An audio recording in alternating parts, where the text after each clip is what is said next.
നമസ്കാരം. എല്ലാ NTV പ്രേക്ഷകർക്കും നിങ്ങളുടെ ഇന്ന് എന്ന പ്രോഗ്രാമിലേക്ക് സുസ്വാഗതം.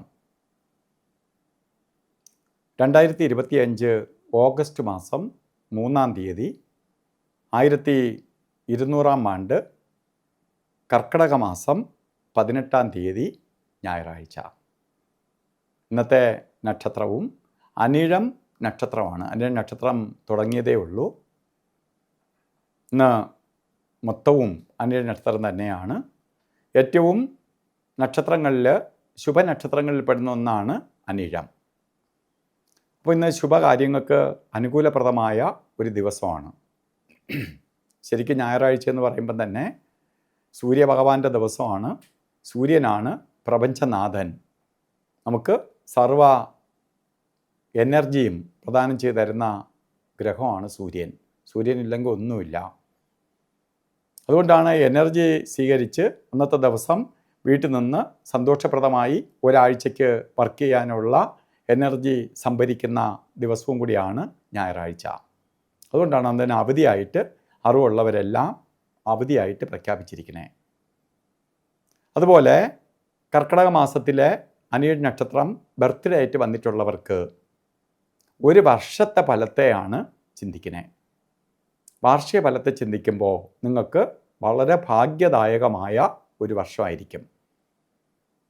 കാര്യങ്ങളൊക്കെ നടക്കും, നമുക്ക് പ്രസിദ്ധി ഉണ്ടാവും, സാമ്പത്തിക നേട്ടം വരും, ഐശ്വര്യത്തെ പ്രദാനം ചെയ്ത് തരും ഒക്കെ ഉണ്ടെങ്കിലും സൂര്യൻ ചൂട് ഗ്രഹമാണ്. കുറച്ച് ടെൻഷൻ, കുറച്ച് അസ്വസ്ഥത, അലച്ചിൽ ഒക്കെ ഉണ്ടാവും. അതൊക്കെ നേരിട്ടോളണം. എല്ലാം നമുക്ക് ഒത്തുവരില്ല. അതുപോലെ ഇന്നും ഓരോ കാര്യത്തിന് ഇറങ്ങുമ്പോഴും രാഹുകാല സമയം നോക്കി യാത്ര തിരിക്കുന്നത് നന്നായിരിക്കും. രാഹുകാല സമയം ഓരോ ദിവസവും വ്യത്യസ്തമായ സമയങ്ങളാണ്.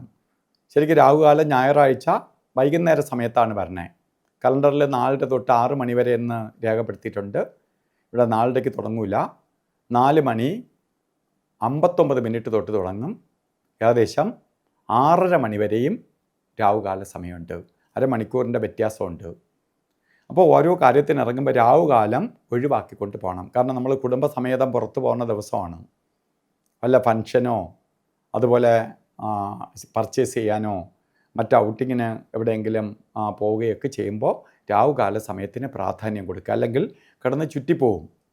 പാമ്പ് ചുറ്റും പോലെ ചുറ്റിയിട്ട് നമ്മൾ പോകുന്ന കാര്യങ്ങൾ 5 കാര്യം പ്ലാൻ ചെയ്ത് പോയാൽ 3 പോലും നമുക്ക് കംപ്ലീറ്റ് ചെയ്തിട്ട് വരാൻ പറ്റാത്ത അവസ്ഥയുണ്ടാവും. അതുപോലെ ഇന്നും ഗുളികകാല സമയവും യമകണ്ഠകാല സമയവും എല്ലാ ദിവസവും ഉണ്ട്. ഈ സമയം നമുക്കൊരു ശുഭകാര്യത്തിനും എടുക്കരുത്. അതിൽ ഗുളികൻ്റെ ബന്ധം വരുന്ന സമയം ശരിക്ക് 3:37 തൊട്ട് 5:10 വരെയും, യമകണ്ഠകാല സമയം വരുന്നത് 12:31 തൊട്ട് 2:04 വരെയും. ഈ സമയം ഒരു ശുഭകാര്യത്തിനും എടുക്കരുത്. അതുപോലെ തന്നെ ഇന്നും അഭിജിത്ത് മുഹൂർത്തമുണ്ട്. എല്ലാ ദിവസവും ഉണ്ട്.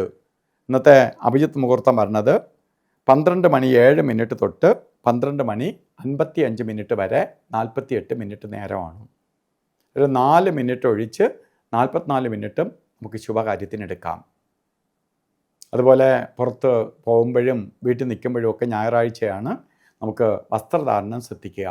റോസ് കളറോ താമരപ്പൂവിൻ്റെ കളറോ അല്ലെങ്കിൽ ചുടുകലിൻ്റെ കളറോ ഒക്കെ ആയിട്ടുള്ള വസ്ത്രധാരണത്തിൽ ഉൾപ്പെടുത്തുക. അത് നമുക്ക് ആ സൂര്യൻ്റെ പോസിറ്റീവ് എനർജി നമ്മളിലേക്ക് എത്തുകയും നമുക്ക് ഐശ്വര്യപ്രദമായ അവസ്ഥ ഉണ്ടാവുകയും ചെയ്യും. അപ്പോൾ ഇന്നത്തെ ദിവസം എല്ലാവർക്കും ഐശ്വര്യപ്രദമായി തീരട്ടെ എന്ന് പ്രാർത്ഥിച്ചുകൊണ്ട് നിർത്തുന്നു. നന്ദി, നമസ്കാരം.